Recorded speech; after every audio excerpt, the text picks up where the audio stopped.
fair to say it's been a mixed start to his tenure at Williams. Has Carlos Sainz's kind of season been so far in 2025? It's not gone plain sailing at all. There's been some flashes of brilliance here and there, some good point scores. He would look good in the sprint race at the Belgian Grand Prix a couple of weeks ago, but during the actual Grand Prix, not great, not the best. And overall, it's been very mixed. I think he's described this season as so bad that everything has gone wrong, or everything that can go wrong has gone wrong. I think that was the phrase that he used. Now he is urging Williams to change their philosophy fundamentally when it comes to the design of the car. Let's have a look at what this might mean, guys, and why Carlito is saying this in the press. Full article on the F1Chronicle.com as always. Carlos Sainz has urged Williams to pursue a change in design philosophy after enduring a difficult Hungarian Grand Prix weekend. Williams were hopeless in Hungary. They were really bad with both cars. Wasn't just Sainz by any means. The Spaniard has been frank about the 2025 car's limitations since switching from Ferrari, but stopped short of criticising the team, instead offering insight and a dose of realism about their current position. A change in design philosophy is needed to ensure next year's car performs well on different circuits, Sainz told AS after finishing 14th in Budapest. Hungary has always been a difficult track for them. In particular, he highlighted the car's poor performance in long corners, a weakness now visible across multiple venues. We have poorer aerodynamic characteristics in long corners where you need to maintain downforce from entry to the middle of the corner. These things fail us. It's been a long-standing tendency, he said. That's why short corners and straights suit us better. On tracks like Barcelona, Hungary or Qatar, the car suffers. Sainz added that he held a long debrief after qualifying to offer feedback based on his experience. I've gone from a team that was on pole to one that's 13th. I can give a lot of feedback on what the car is missing at a circuit like this.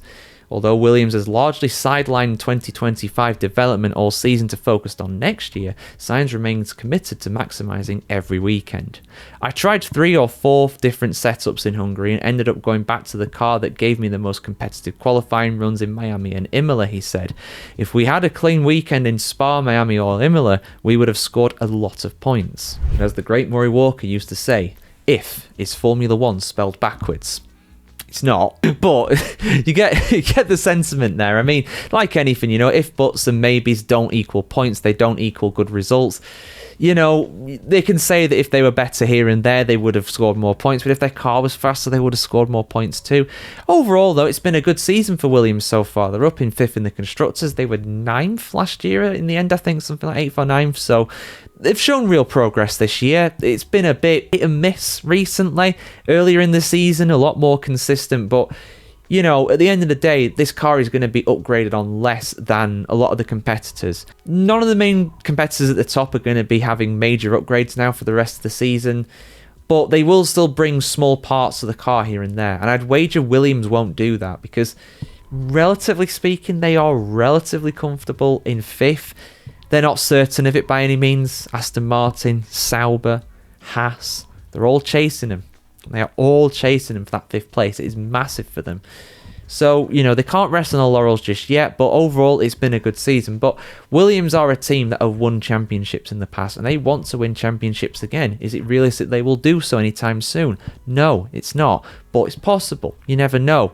Formula 1 is very odd. McLaren, in their state in 2017, 18... hell, even 2019. Well, 2019 we started to see things improve, but would you have said that by 2025 they would have the dominant car in the sport and be going for a historically dominant Constructors' Championship this year? No. I, as a McLaren fan, would never have seen that coming, but I'm very glad it's here. Williams, though, they're on the up. They're looking good. But some of their race performances have been disappointing. But they did say that Barcelona and Hungary were going to be bogey tracks for them. So I'm sure they will come back swinging at Zandvoort in 3 weeks' time. But yeah, your thoughts in the comments below, guys. Is Carlos Sainz wasted on Williams? Is he too good for that team? I'm not so sure personally. I think he's a great driver, but Williams are a great team with a lot of success in the past too. Like, share, comment, subscribe. As always, guys, if you want to see more of this, then have a fantastic day wherever in the world today, and we'll see you very soon.